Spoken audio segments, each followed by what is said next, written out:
ભરૂચ નગરપાલિકાના સભાખંડ ખાતે ગુમાસ્તા ધારા વિભાગમાં ફરજ બજાવતા કમલેશ ગોસ્વામીનો વય મર્યાદાને કારણે નિવૃત્તિ વિદાય શુભેચ્છા સમારોહ યોજાયો હતો।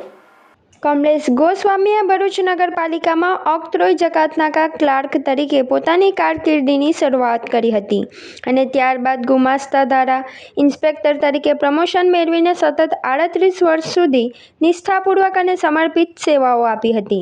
તેમની આ દીર્ઘકાલીન સેવાઓને ઉપસ્થિત મહાનુભાવોએ મુક્ત કંઠે બિરદાવી હતી।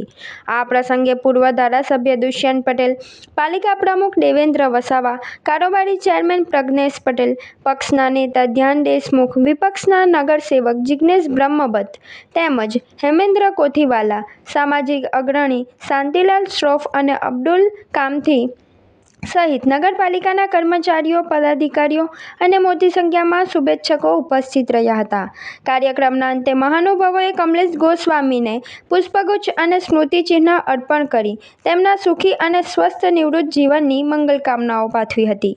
આવા વ્યક્તિ આપણી વચ્ચેથી વિદાય લઈ રહ્યા છે તો આપણા માટે ખરેખર દુઃખની વાત છે અને કમલેશભાઈ આ તમે વિદાય નહીં લઈ રહ્યા પણ અમને જરૂર પડતા સમયે બધા સભ્યોને અને નગરપાલિકાની ટીમને સચોટ રીતે માર્ગદર્શન આપતા રહેશો અને તમારી ખોટ એક પૂરી નહીં થાય પણ તમે અમારી વચ્ચે છો જ એ અનુભૂતિ અમે રાખીશું અને કોઈ પણ પ્રસંગે અમને લગતા પ્રશ્નોમાં ફોન કોલ્સ દ્વારા કે તમને બોલાવી અને આવકારીએ તો અમને જરૂરી માર્ગદર્શન। વફાદાર અધિકારીની અમને કાયમ પેલું કહેવાય ને તમારું અમને નોલેજ ગાઈડન્સ મળ્યા કરે એવી હું આ તબક્કે એમને એ કરું છું તથા હું મારા પક્ષ તરફથી અને પાર્ટી તરફથી એમને નિવૃત્તિની ખૂબ ખૂબ શુભેચ્છા આપું છું।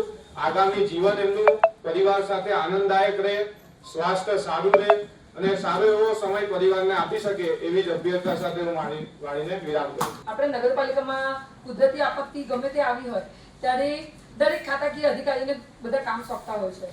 એમાં કેટલાક કામ એવા હોય છે કે અમુક અધિકારીને બધા જ કામમાં લેતા હોય છે। એમાં કમલેશભાઈ એમાંના એક છે।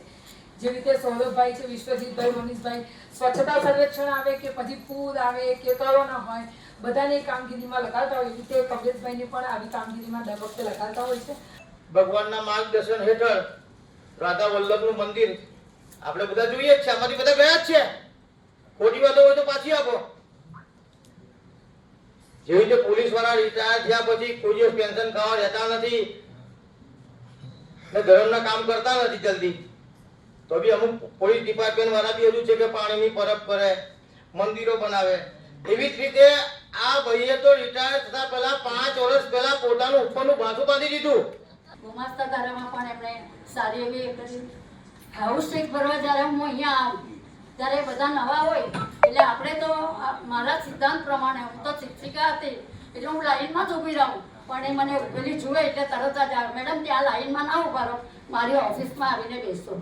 એટલો બધો રિસ્પેક્ટ આપતા હતા અને કોઈનું પણ કામ હોય, વિરોધ પક્ષ હોય ચાહે જે પક્ષ સત્તાધારી છે પણ બધાનું કામ એમણે કર્યું જ છે।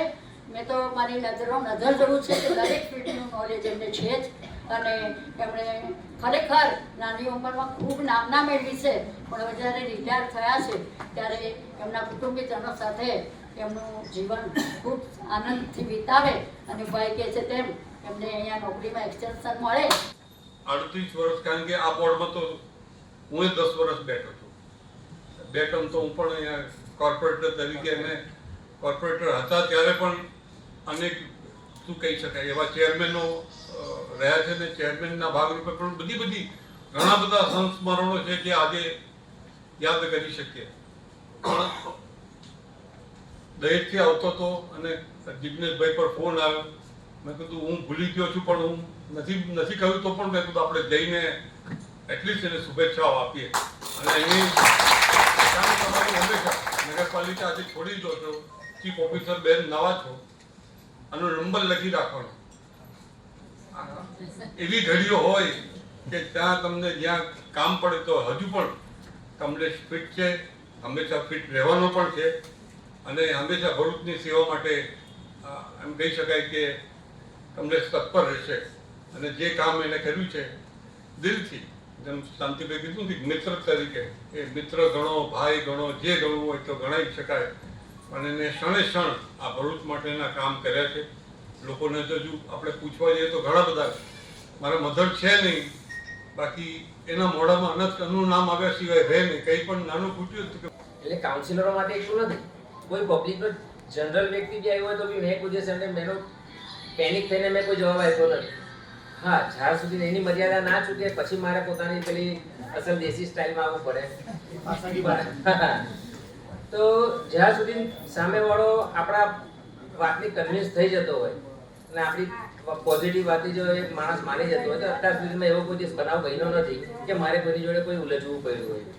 અને જ્યારે કોઈ બીજા ખાતાના લોકોના બી જે કામ હોય, બીજા ખાતાના લોકોના બી જે કામ હોય કે ધારો કે કામ મારું કામ છે, ભાઈ આ કામ છે, મારું તે કામ છે, ફલાણું કામ છે, ઢીકણું કામ છે, કોઈ બી મતલબ એની વન કોઈ કે મારા થાંભલા પર લાઈટ નથી, એટલે કે હું ચડીને જવા લગાવવાનો છું કે ના તમે કહી દેશો તો જલ્દી થઈ જશે.